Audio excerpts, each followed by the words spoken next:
अश्वत्थामा का श्राप। अश्वत्थामा की कहानी महाभारत की सबसे मार्मिक और दुखद कहानियों में से एक है। अश्वत्थामा पांडवों और कौरवों के पूज्य गुरु द्रोणाचार्य के पुत्र थे। अपने असाधारण योद्धा कौशल के लिए जाने जाने वाले और चिरंजीवियों में से एक होने के नाते अश्वत्थामा का महाभारत में एक विशेष स्थान था।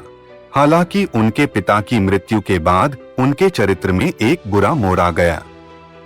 द्रोणाचार्य की मृत्यु युद्ध में एक निर्णायक क्षण था।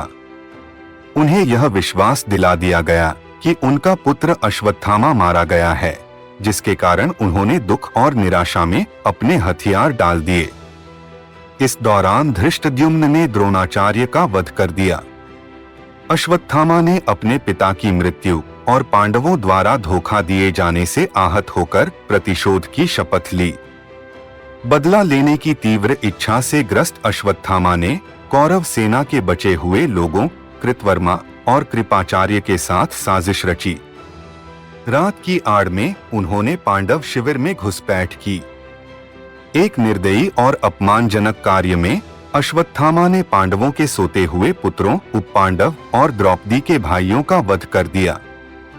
यह कृत्य केवल एक सैन्य रणनीति नहीं, बल्कि उनके गहरे क्रोध और दुख की अभिव्यक्ति थी। अपने उन्माद में अश्वत्थामा ने अपने दुश्मनों को पूरी तरह से नष्ट करने के लिए अपार विनाशकारी शक्ति के दिव्य हथियार ब्रह्मास्त्र का आह्वान किया। परिणामों से अवगत अर्जुन ने अपने ब्रह्मास्त्र से प्रतिकार किया। सार्वभौमिक विनाश को रोकने के लिए व्यास के नेतृत्व में ऋषियों ने हस्तक्षेप किया और दोनों योद्धाओं को अपने हथियार वापस लेने का आदेश दिया। ऋषियों के कहने पर अर्जुन ने ब्रह्मास्त्र वापस ले लिया, लेकिन अश्वत्थामा को ब्रह्मास्त्र वापस करने का ज्ञान नहीं था, तो उसने ब्रह्मास्त्र उत्तरा के गर्भ की ओर मोड़ दिया, जो अभिमन्यु के पुत्र परीक्षित को जन्म देने वाली थी। ब्रह्मास्त्र ने उत्तरा के गर्भ पर प्रहार किया, जिससे अजन्मे परीक्षित की मृत्यु हो गई, जो पांडव वंश की आखिरी उम्मीद थे।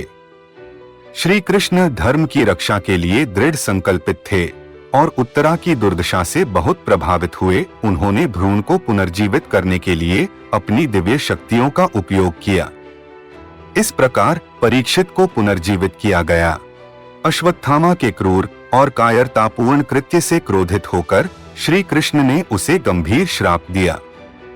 अश्वत्थामा को अनंत काल तक पृथ्वी पर भटकने की सजा दी गई।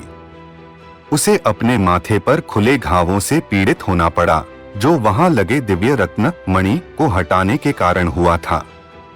ये घाव कभी ठीक नहीं होंगे और वह सभी से तिरस्कृत होकर सतत पीड़ा और अलगाव में रहेगा। श्री कृष्ण का श्राप केवल एक दंड नहीं, बल्कि लौकिक न्याय का एक रूप था।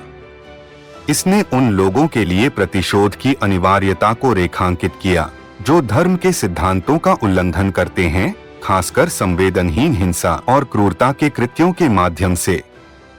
अश्वत्थामा का श्राप महाभारत का एक मार्मिक और स्थायी अध्याय है, जो नैतिक और नैतिक पाठों से समृद्ध है, जो समय समय पर गूंजता रहता है।